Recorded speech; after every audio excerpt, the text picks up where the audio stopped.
biglang huminto yung truck na to, tapos napansin na namin na maatras siya.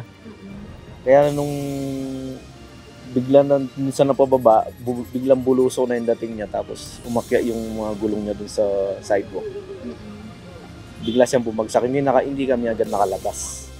Hindi na natuloy ang sanay pamamasyal ng pamilya ni Alex Bermudo matapos madaganan ng truck ang sinasakyan nilang kotse sa kahabaan ng M. Rojas Road sa Baguio City kaninang alas 9 ng umaga. Problema din ni Alex ang sasakyan na kanilang ginamit sa pamamasyal dahil nirentahan lang nila ito.